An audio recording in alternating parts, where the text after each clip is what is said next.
Remember those viral selfies where regular people looked like they were casually hanging out with Taylor Swift, smiling like old friends? They look completely real, but none of them actually happened. Even websites like ThisPersonDoesNotExist.com started flooding the internet with faces of people who looked familiar, but never actually existed. So what powered these jaw-dropping images? Well, behind the scenes, we had some really powerful models, like families of GANs, diffusion models, and visual language models, each pushing image generation to the next level.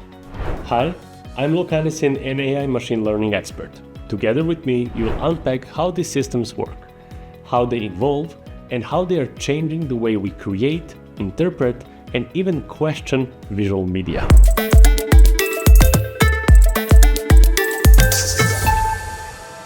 Let's start with all it took off, GANs. Back in 2014, a researcher came up with a bold idea: make two AI systems compete like a cop and a forger. One would try to create fake images, the generator, and the other one would try to detect them, the discriminator. Each time the faker failed, it learned to get better. Each time the checker succeeded, it raised their bar. This back and forth gave the birth to GANs, or Generative Adversarial Networks. They quickly made headlines.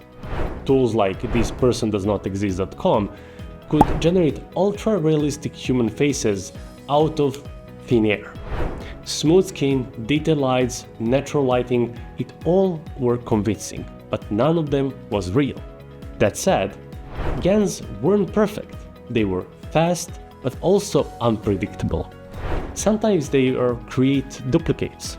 Other times you'd get images with odd glitches, like faces with too many teeth or asymmetric eyes. It was a bit like riding a wild horse. You might get stunning results, but not always the kind you asked for.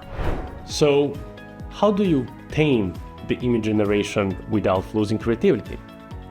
Well, we have the next model, Diffusion Models, the calmer, more methodical artist of the AI world.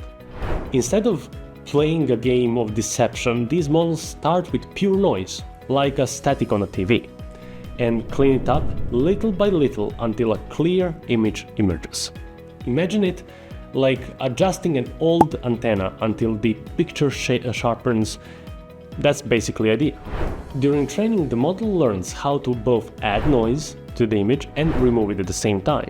Later, when you give it a prompt, it runs the process of reverse, gradually sculpturing out of the order of the chaos. This method gave us tools like a dall-e, Midjourney, and Stable Diffusion, which can turn prompts like an armchair shaped like an avocado into surprisingly realistic, stylish visuals with the lighting, texture, and all. Diffusion models are more controllable than GANs and tend to make fewer weird mistakes. So you can ask for specific styles, moods, and even mimic different art forms: watercolor, 3D renders, anime, you name it. Well, what is the downside? They take more time and more computing power. But for most users, waiting a few seconds is a small trade-off for high-quality results. Then we have the new frontier, visual language models, or VLMs. Now, with this we are moving beyond just generating images to understanding them. That's where visual language models come in. If GANs are painters and diffusion models are sculptors, VLMs are like artists, storytellers. They don't just generate images, they explain them too. These models are trained on image-text pairs, like photos with captions. That way they learn not just what's in the picture, but how to talk about it.